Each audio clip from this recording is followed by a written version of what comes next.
Hey guys, welcome to Dave Plays Himself and Others, Legend of Zelda, A Link to the Past. And right now, we have no game in the Super Nintendo. Because you don't know which one to play. Because there's two copies, and we still have to figure out, and apparently that's too hard to do before turning the camera on. Which one of these do you think it is, Dave? Because we've got two Zeldas. We need like a... Here, wait. No, there's a difference, because wait. Play some game show music. Dave, pick one. That's not game show music. Camera lady will do it, shut up. Yeah, I'm gonna go with that one. You're gonna choose door number one? Yeah. Alright, let's see. Is this the one, Dave? We'll press start. Yep. Nice. What was this one then? What was the second one? That's else. Is it? Yeah, because you look at it, it's the casing. Look, this one only has that small indent in it. Well, you win a brand new car! That I can't afford. Either now with all of his stupid upgrades. What upgrades? The sword, the shield, the armor. Oh yeah, well fuck him. We'll beat him. Let's go. I don't even remember where the hell we were going. Didn't we beat the Tower of Hera? Did we? I think so. Well, we got the Master Sword, obviously. Did we? Yeah. Are you sure? Yeah. Look. Like, sword, one. That's what the Master Sword. Oh yeah, we still haven't eaten one more pendant. Jesus. Did we? Yeah. I remember going into the Tower of Hera though. We probably should have started at the mountain, yeah. Well, Dave said I'm going to get something that's amazing and such a surprise, even to him. Surprise, Dave! Look at what I got. Oh. There's Dave's Chrono Trigger alarm on his fucking phone. Mm-hmm. He failed to turn off. Turn off. You press it and you slide it over. Like this. Oh. But yeah, I got the Link to the Past Player's Guide. The Player's Guide, Dave. So what does it say about the Tower of Hera? There's some problems with this Player's Guide. What? Look, the fucking... He should be here. Yeah. So let's see. Yeah, there's still one pendant to get. Let's see what happens in this. Pendant to get. I'm disappointed because in the sequel you can go pretty much anywhere you want right off the bat. Oh god! I fucking hate those rocks. Fucking art in this is incredible. Look at this shit. Got rocks falling on my head. Yeah, that is pretty sweet. It's sort of the same thing as like the Banjo-Kazooie book. Yeah, Like they just fill it with like really cool, awesome shit. Nintendo was always really good for that. Yeah, it makes you want to play that much more than you play the game, and it's lackluster in comparison.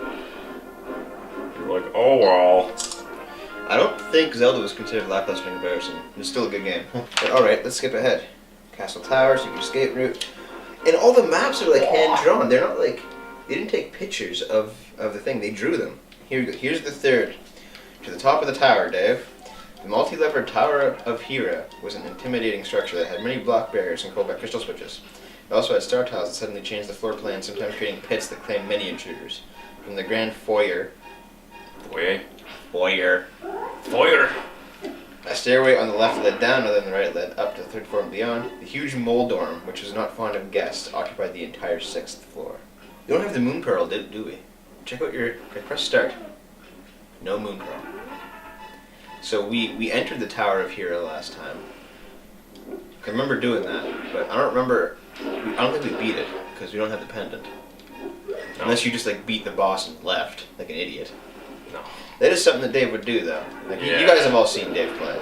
Yeah, but even I have my limits. This is really neat. Like here's a page on like Hylian like physiology and shit. And it doesn't look all anime style. I'm shocked and appalled. Well, like this one does. This girl, a little bit. But it's like 80s anime. Oh, sweet. Oh, that's right. Yeah, I was bumbling around in the Dark World. For a while, yeah. Where do you get the moon pearl again? Shit. Inside the tower. So we entered the tower, we failed at beating the boss, and we failed at getting the pearl. What are you doing? Tower's right there.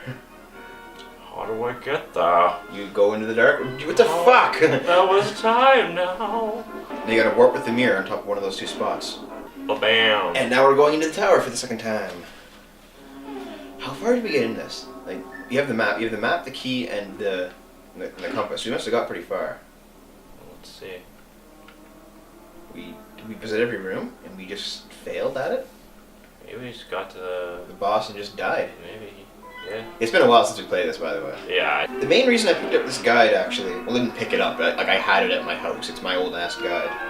But because I wanted to make sure we actually got all the heart pieces, right?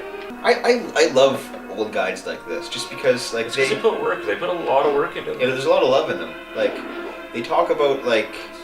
It's not like just like going on game FAQs and reading like a Call of Duty FAQ where it's like you shoot this guy and you do this, then you get 100 Xbox points. But I it's mean, like, it's it's the same sort of idealistic. Basically, when it comes down to it, it's the same kind of wishful, idealistic sort of Dungeons and Dragons style. Yeah. Right? Because Dungeons and Dragons involved using your imagination for everything, so they had to have detail in any reference they had.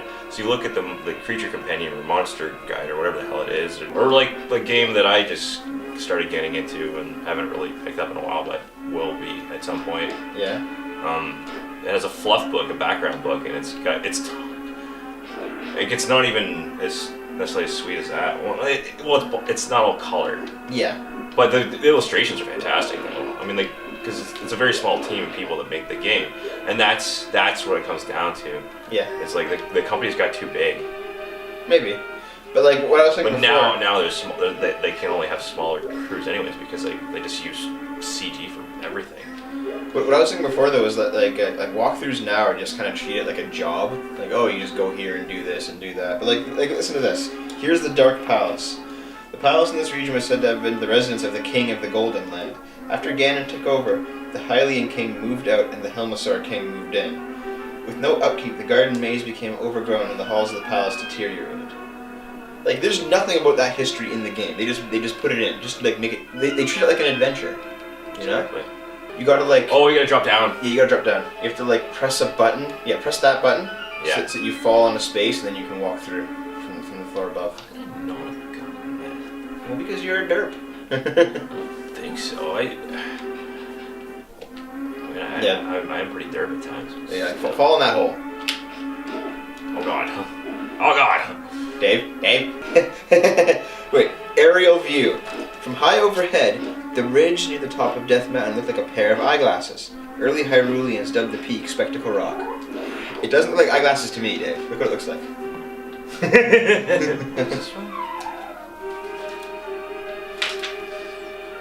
Nope.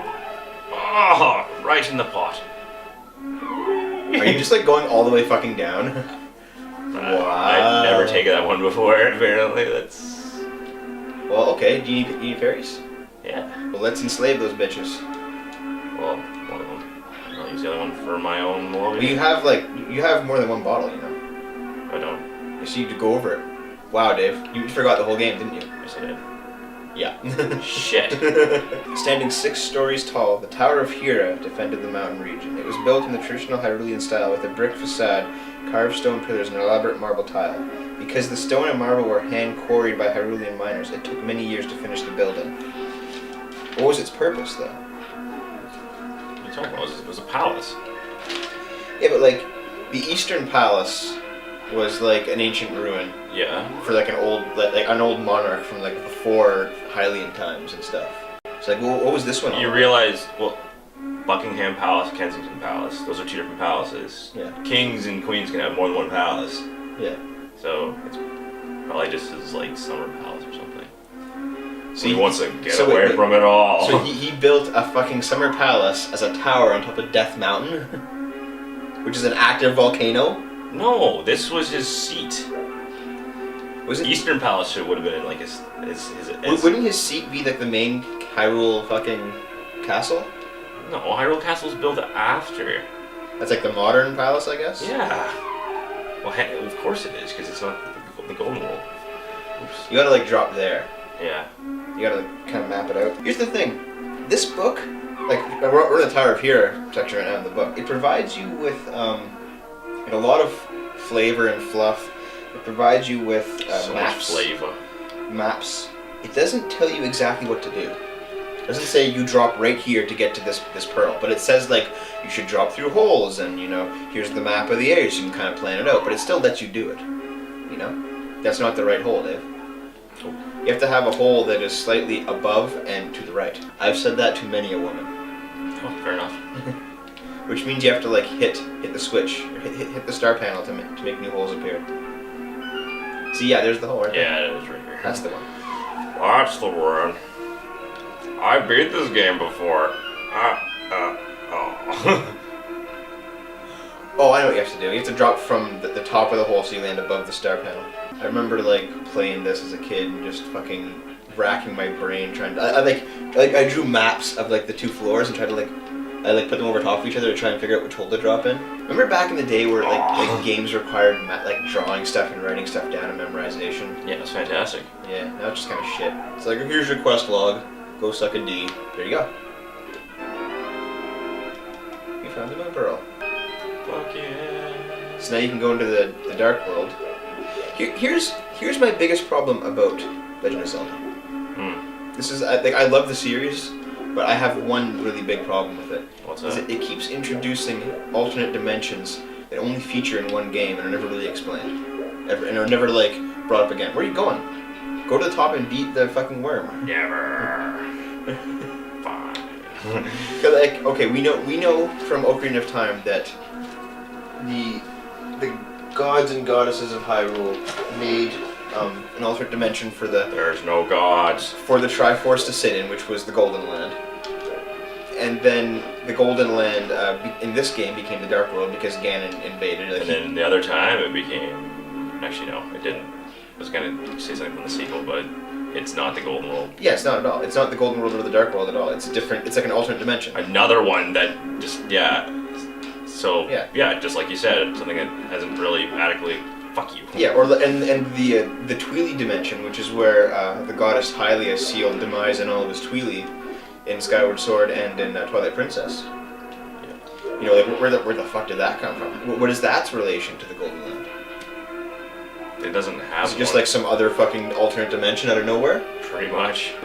Like it's almost like with each game, fuck. with each game they keep adding new lore, which is fine, but their new lore either it outright contradicts or it does not adequately explain the existence of old lore. You know, like there should be some kind of unifying reason for all these multiple dimensions and like subworlds and shit to exist. Wizard did it. A wizard did it. That's it. Yeah. I mean, of course, like the main thing is just they want to make a fun game and just fuck it, you know. All right, Dave. Oh no. Okay, never mind. I remember now. Wait, you failed at him and then you gave up. Yeah. I fucked up. You gotta use your sword. Oh, fuck Wow. off, fucking asshole.